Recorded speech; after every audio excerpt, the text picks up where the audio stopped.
Salut les gars, j'espère que vous allez bien. Bienvenue dans cette vidéo. C'est la troisième vidéo sur le chapitre 1036 de One Piece parce que ça a été une semaine assez particulière. On a eu le spoil décalé, ensuite on a eu le résumé complet ce week-end et enfin le chapitre est sorti. On l'attendait depuis samedi, dimanche, lundi. Il est enfin là. On va pouvoir en parler directement ensemble.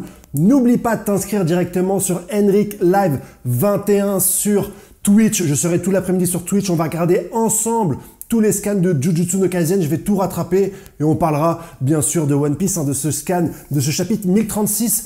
Si jamais tu ne sais pas où trouver le chapitre 1036, tu te connectes directement sur mon Twitter, Henrik21. Je te donnerai directement le lien en commentaire et je te partagerai directement en épinglé sur mon Twitter le lien pour lire le chapitre 1036. Voilà tous les éléments. N'oublie pas de t'abonner à cette chaîne. Bien sûr, dernière vidéo de l'année, j'aimerais beaucoup qu'on atteigne les 17 000 abonnés. Grâce à vous, je sens qu'on peut le faire grâce à votre puissance du clic. Les gars, je compte sur vous. J'espère que vous avez passé un excellent Noël. J'espère que vous avez eu plein de cadeaux, plein de mangas, plein de jouets, plein de fringues, plein de bouquins, tout ce que vous voulez, les gars. Je vous souhaite vraiment une joyeuse fin d'année. Fin d'année qui arrive bientôt.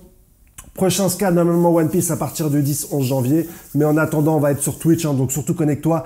Henrik21 Live, viens, on va en parler partout. Je vais être là-bas toute la semaine. Je suis en vacances, je bosse pas. On va pouvoir regarder du Shingeki no Kyojin pour préparer la rentrée, regarder du Jujutsu no Kaisen et bien sûr parler de One Piece, tout ça. C'est pour vous les gars. Chapitre 1036, fin du combat entre King et Zoro. Certains sont pour, certains sont contre. La fin de Okanban, c'est officiel.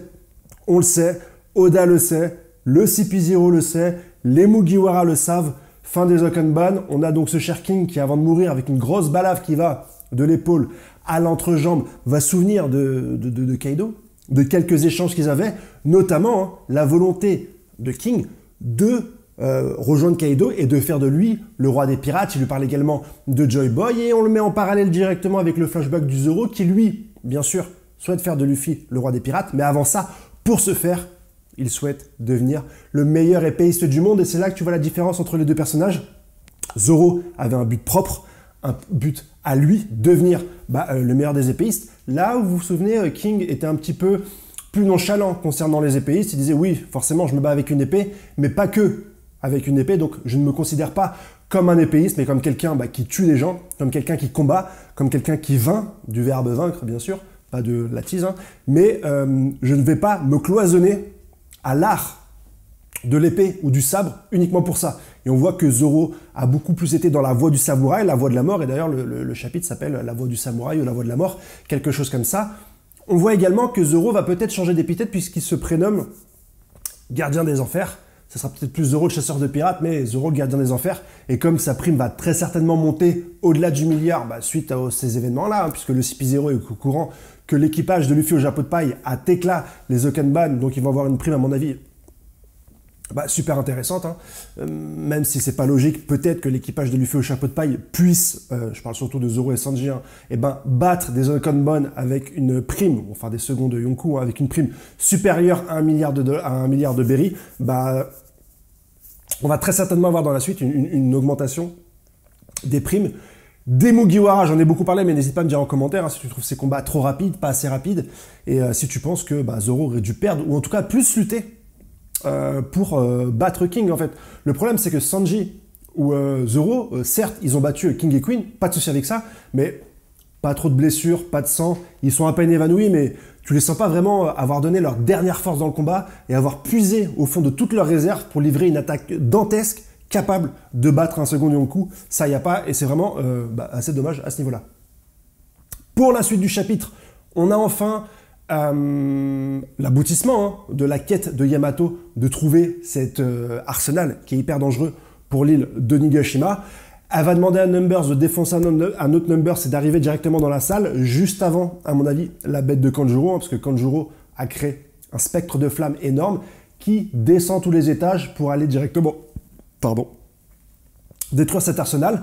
On apprend aussi, lors d'un petit encadré qui est dessiné directement par l'auteur, que si Luffy gagne contre Kaido, les flammes portant Onigashima vont s'éteindre, et si elles s'éteignent, Onigashima va tomber, et s'il tombe, ça va tomber sur la capitale des fleurs, et l'arsenal va faire une explosion énorme, en plus de la chute, qui va très certainement tuer des centaines et des milliers de personnes qui sont actuellement sur la capitale des fleurs. Donc c'est un autre sujet à prendre en compte si Luffy gagne. eh ben, il risque de blesser un certain nombre de personnes. Et ça, c'est quelque chose qu'on n'avait pas encore vu noir sur blanc sur un chapitre de One Piece. Le chapitre profite également pour mettre un petit peu Usopp à l'honneur, puisqu'on a Usopp qui va protéger Kinemon et Kiku et qui va un petit peu parler de sa propre motivation, leitmotiv, à rester vivant dans un combat, même s'il morve, même s'il pleure, même s'il sait qu'il va perdre, il se bat jusqu'à la mort, jusqu'au bout. Là où les samouraïs invoquent un peu trop facilement la mort tout le temps, quoi. Les fourreaux rouges, dès qu'ils parlent de combat, ils parlent de mort. Donc Usopp il leur dit « Ok, d'accord, vous êtes des samouraïs, ce sont vos préceptes et ce sont votre culture, je respecte ça, mais les gars, faut peut-être pas lâcher l'affaire à chaque fois et peut-être qu'il faut se battre, avoir un peu plus de combativité. » Je rebondis sur cet élément pour vous dire que je ne sais pas si vraiment les fourreaux rouges vont mourir durant cet arc de Nigashima. J'en suis de moins en moins persuadé. Je pense qu'ils vont rester vivants. Je pense qu'on n'aura pas beaucoup de morts pendant cette guerre au sommet et cette guerre qui devrait faire chuter normalement de Yonkou. Est-ce qu'on va être mal servi au niveau des morts et au niveau de l'épique? Je pense. Deux choses que je pense. La première, le flashback de Kaido sera maigre, voire inexistant. Je pense qu'on n'aura pas vraiment de background expliqué sur ce personnage. Je pense toujours que Big Mom va perdre pendant son combat contre les deux supernovas. S'il y en a toujours qui pensent que Big Mom va survivre et va aller sur Elbaf, ou s'il y en a toujours qui pensent que Big Mom va survivre et puis va gagner dans Onigashima, n'hésitez pas à me le dire en commentaire. Je suis vraiment curieux de savoir s'il y a des gens qui pensent encore, moi qui ai dit depuis très longtemps que Big Mom allait chuter, que Big Mom allait avoir un rôle important dans la fin, dans le climax, dans le ending de Nigashima. N'hésitez pas à me le dire. On va très certainement avoir la défaite de Big Mom qui va également arriver dans les prochains chapitres, peut-être les 2-3 prochains chapitres. Je ne sais pas combien de chapitres Oda va donner pour la fin de ce combat entre Kid Hello et Big Mom, avant d'arriver fatalement entre Kaido et Luffy. L'auteur nous distribue ici quelques pages qui sont vraiment sublimes, où on voit que le combat est un peu à armes égales entre les deux. Ils arrivent à se mettre des coups assez puissants l'un l'autre, Kaido envers Luffy, puis Luffy sur une magnifique double page envers Kaido. Les deux s'amusent, les deux s'éclatent. On va bientôt les retrouver, je pense début 2022, pour le ending, pour la fin de ce combat.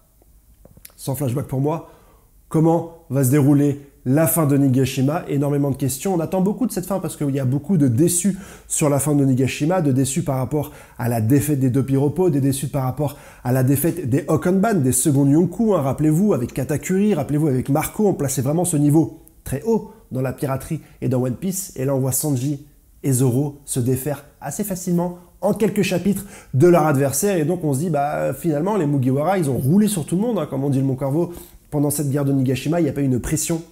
Il n'y a pas eu vraiment une attente, il n'y a pas eu vraiment de risque nous poussant vraiment à ressentir un frisson durant cet arc de Nigashima. Voilà pour ma vidéo rapide, c'est la troisième pour le chapitre 1036, mais maintenant vous pouvez le lire avant de regarder ma vidéo, et ça c'est énorme. Le lien Henrik21 Live directement en description. En description aussi, tu pourras retrouver un lien pour lire directement ce scan, en attendant bien sûr de le lire lundi 3 janvier sur Glénat Manga Max et sur Manga Plus. N'hésite pas à passer cet après-midi durant mon live. Je vais manger un petit peu puis je me connecte. Début du live vers 15h, 16h. Je vous souhaite une excellente journée les gars. À tout de suite en live sur Twitch. Allez, ciao!